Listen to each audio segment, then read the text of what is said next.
Good morning, John. How's it going? Just setting up my shot here. I'm making this video without a script, which I usually don't do, so we're just gonna go right off the cuff here to see what happens. I finally got to see Paper Towns. I feel bad that it took me so long to do it. It's a weird thing with your movie career, if you can call it that. We started off with The Fault in Our Stars, and boy, was that something, right? Like, #1 movie in America, beating out a Tom Cruise movie that was really quite good. I saw it later, even if I have a hard time figuring out what the title was, because they didn't seem to be sure themselves what the title was, whether it was Edge of Tomorrow or Live, Die, Repeat. And I later found out that that movie was also based on a book, and that book, a Japanese book, was called All You Need Is Kill, which is just a way better name than either of the other names. But Paper Towns has been, by most measures, less successful than The Fault in Our Stars, and that made me a little worried when I was going to go see it, because the thing you don't want to have happen is, you know, somebody makes a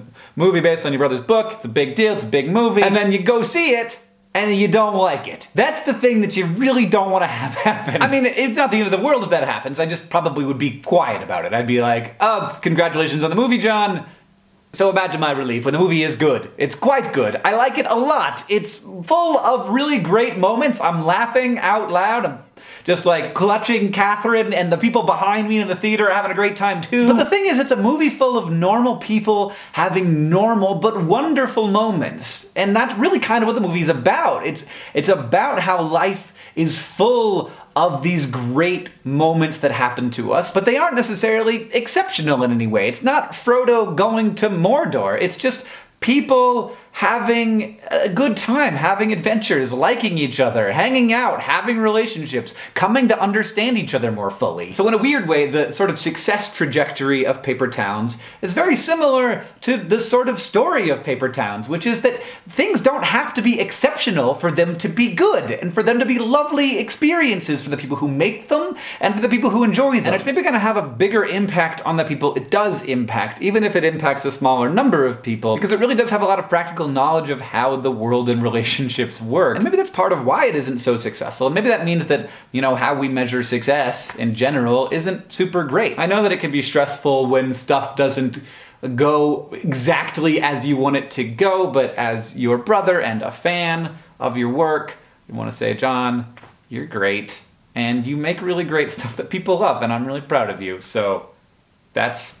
Okay, moving, we gotta change topics real fast. So VidCon happened, it was great. I'm really sort of buzzing with how interesting online video and internet culture is and what it means. Thank you to everyone who made VidCon possible, from our sponsors to the attendees to the creators to the whole team of people that works on it.